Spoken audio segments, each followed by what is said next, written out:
You're listening to Virginia High Football on Bearcat Radio on Spreaker.com. Hi, I'm Dustin Lynch. You don't have to listen to country music to know that life can be full of drama. Some of it you just can't control, like your girlfriend running out on you with your best friend. But there's some drama you can skip. Skip the drama that comes with not having your high school diploma or equivalency. Find free adult education classes near you and finish your diploma. Visit finishyourdiploma.org. That's finishyourdiploma.org. You just need to take that first step and find free classes near you and start moving towards a brighter future and even your college degree. Brought to you by the Dollar General Literacy Foundation and the Ed Council.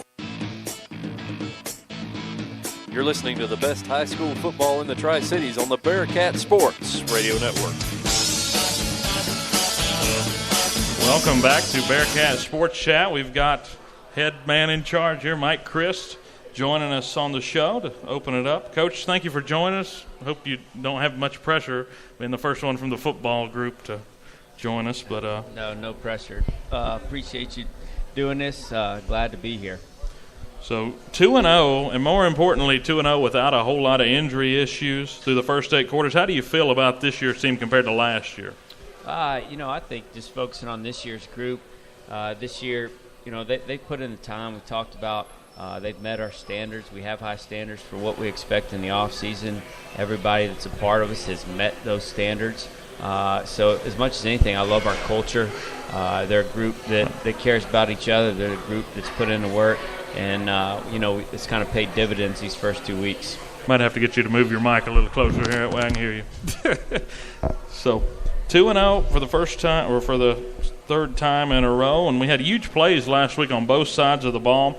38-yard completion to Bobby Medley late in that first half that led to a touchdown. Then a block punt with 20 seconds to go that led to a short touchdown run. The slant turned 62-yard run on the third down to Lane Carroll at a pivotal point. What kind of preparation does that take? And is it mainly experience or just a play call at that point? No, I think experience is a huge factor.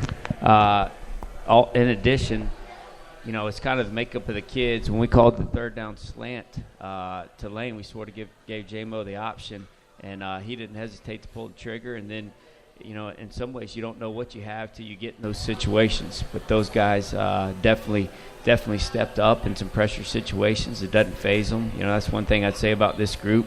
They understand the task at hand. They, play a disciplined style of football, and the pressure doesn't get to them.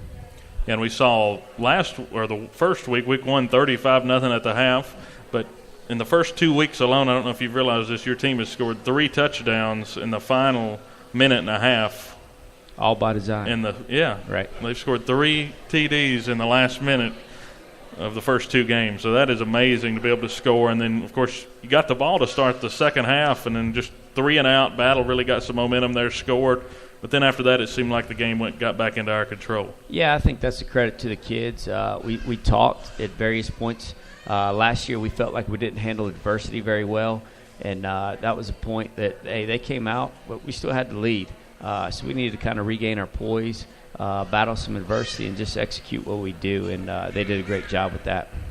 And another note on that first quarter overall, you're outscoring opponents 56-7 on the season. So anytime you can get out in front early like that, you're going to have a good shot at winning. And it's a confidence boost for the defense and everybody. There's no doubt you get off to a fast start and you start scoring some points. Everybody can relax a little bit and kind of just play a little faster, a little more carefree.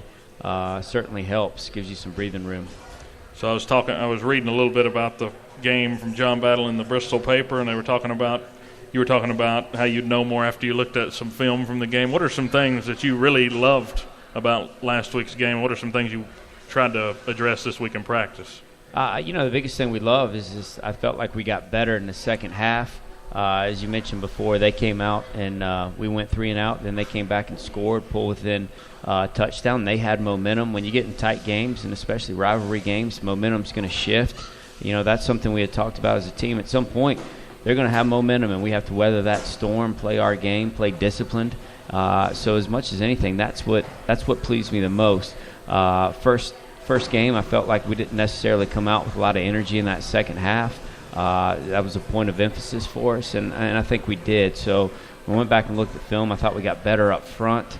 in the second half than we did in the first half, which is a testament to the kids and the coaches.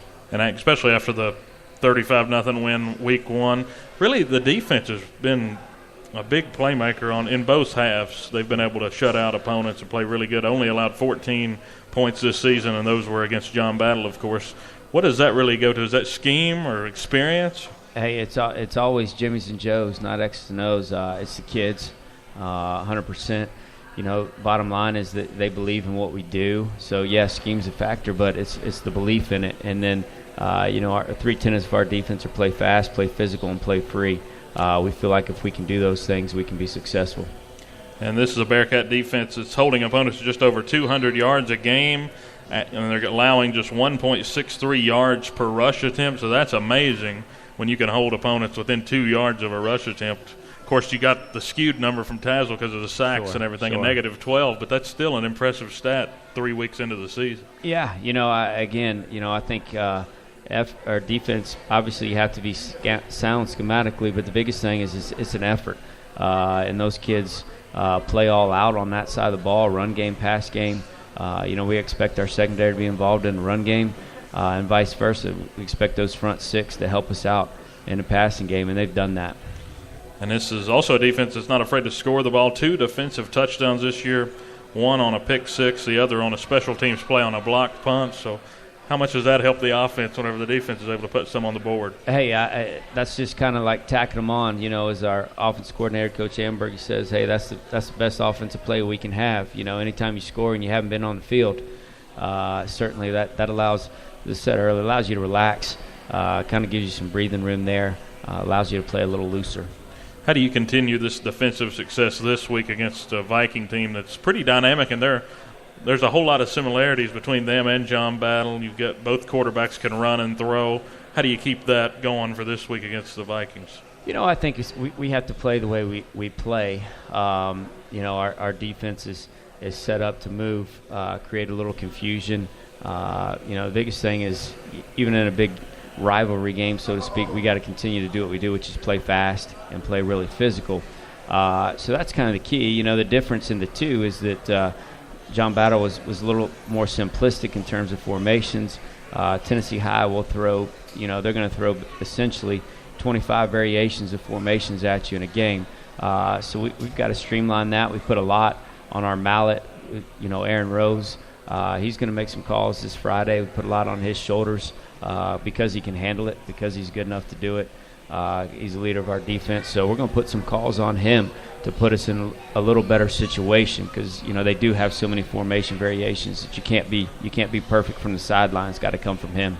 I was looking through the preview capsule for the Bristol paper, and that was the one thing they talked about was Aaron Rose on defense. And after watching the John Battle game, I noticed me and Mark, it seemed like after every play we were mentioning Aaron Rose somewhere near the ball carrier.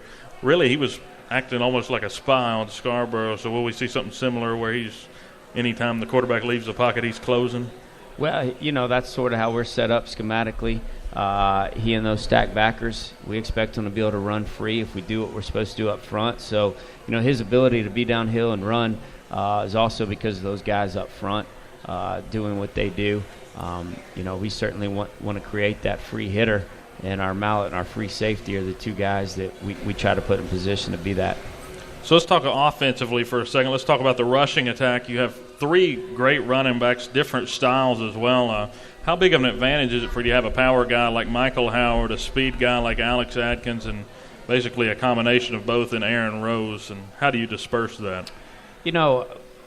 We try to say, hey, if player B can get at least 12 touches, if we can find a way to do that, then we think that gives us a better chance of success. So some of that's predetermined. If you notice, they operate out of different sets.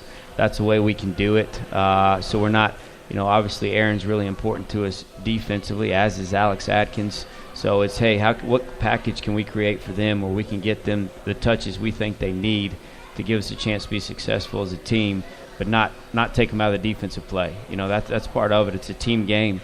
So obviously they do play it at times both ways, but, as fast as we like to play, as fast as other people play, to be out there, 120 snaps isn't realistic. So how can we create a package where they can get their touches but still be great defensive players. And that's kind of been the key. And then, Michael Howard's sort of the steady one in there who's been there for a year, does a lot of our one-back stuff, and then a lot of our two-back stuff goes to Alex and Aaron. Yeah, I was going to mention Michael carried the load, 10 carries, 69 yards in his first touchdown of the season. So that was huge. Of course, the touchdown came later in the ball game. But, again, that rushing attack has been pivotal early in the season. And it's interesting how you disperse. And it seems like whenever you do put in the defensive guys, they're in there for the drive, and then they may take 2 drives off. Is that kind of the way? Yeah, we certainly know we need to spell them. Again, it's a package where we use them. It's not an all-the-time thing. But we just feel like if we can still get them their touches, they're both explosive players and certainly need them offensively. We just got to be smart. We got to be tactical about how we go about it. Okay, we saw a heavy dose of your quarterback, Jamie Lathrop, last week, especially on run plays. How many times are those run plays by design, and how many times are they just him making it up as he goes? Last week, quite a few of them were by design. Obviously, the fourth down scramble was not the fourth down he picked up. And I think that's where Jamie's really effective, is that he is quick. He's also a really, really smart football player. Certainly, some of that is knack. The option run that he had for the first touchdown was one he cut back across the grain. You don't teach that. That's his athletic ability. But, again, I don't know that there's we have a lot of smart football players, so I don't want to say certainly smartest, but he is definitely one of the smartest football players that I've coached. Really knows the game inside and out.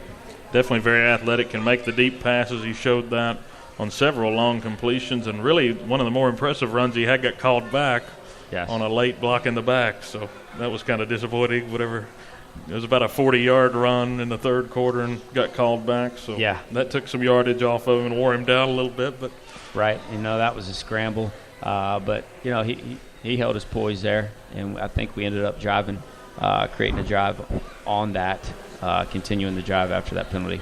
So let's talk about special teams real quick on both sides. Being able to kick the ball off almost into the end zone every time. Extra points are not really an issue, and you have a chance whenever you get inside the red zone. You can settle for a field goal if need be. And also the special teams side, on the defensive side, you've got Bobby Medley returning punts and kickoffs, really good kick returners all around anyway, and then the defensive aspect of it, the blocks and everything else. How much preparation goes into the special teams during the week? We spend a great deal of time on it, but more than anything, it's only going to be effective if your kids buy into it, and they have. That's a chance to obviously score. It's a chance to make plays. We've been fortunate that we've done that the first couple weeks, which kind of adds credence to it. You can really you invest because you see the benefits from that.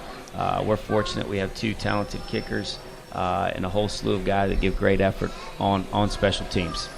Yeah, special teams has been a huge point this season for the team, and let's go ahead and sum up the talk here and talk about next week, Tennessee High. What are some keys to the game for you guys as a team going into the game Friday night? I think we need to play the same game we've played. We belong on the field. Sometimes in the past, maybe it's been lopsided, but we certainly belong there this year. So let's play our game.